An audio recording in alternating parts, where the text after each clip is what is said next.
have a gun now? Yes. He has or no? I must. The most notorious British figures in the Islamic State are seen together for the first time, unmasked and unguarded. I need the bank sheet, not the Western. You need the bank account. When you go, you message me. Okay. Among them, Mohammed Emwazi, otherwise known as Jihadi John, the fighter who beheaded British and American captives in ISIL's macabre propaganda videos. The Telegraph has obtained rare, covert footage of the fighters in private conversation, the first proof that the men knew each other and were working together as a unit. This video, taken in late 2014, can only now be shown after the person who filmed it was able to flee the former ISIL stronghold of Raqqa. He is going to go somewhere. He's not staying here. The man on the left is Junaid Hussain from Birmingham, ISIL's #1 hacker and husband of the UK's most wanted woman, Sally Jones. He was killed in a US drone strike in August 2015. Next to him is Emwazi, from London, who beheaded 2 Britons and 3 Americans in videos threatening the West. He was killed in an American airstrike in November 2015.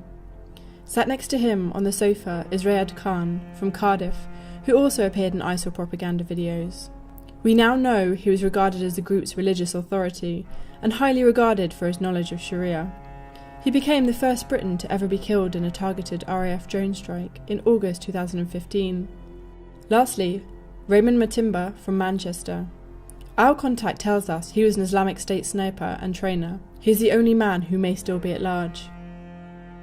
So it's clear these guys are all friends with one another, they like each other, they're hanging out in the way that anybody else would. It's just that the joint enterprise in which they're engaged is ultimately one of a project that wants to be totalitarianist, it's fascist, and has inflicted great suffering on lots of people.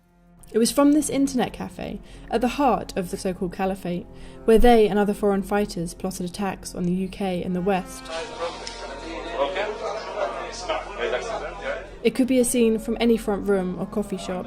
4 young men laugh and joke as they charge their phones, but weapons can be seen leaning against the wall.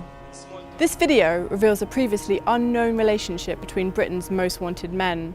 Our contact was able to infiltrate the group using his knowledge of Sharia law to gain trust, but he knew he would be executed if he was caught filming. In encrypted messages, he told us about the men.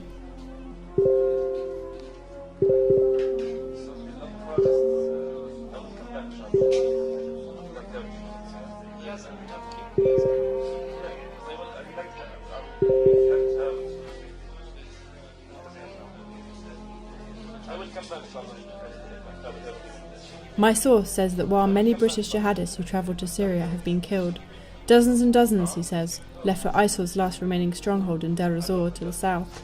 This exclusive video gives security services a new insight into how closely foreign fighters work together within the Islamic State.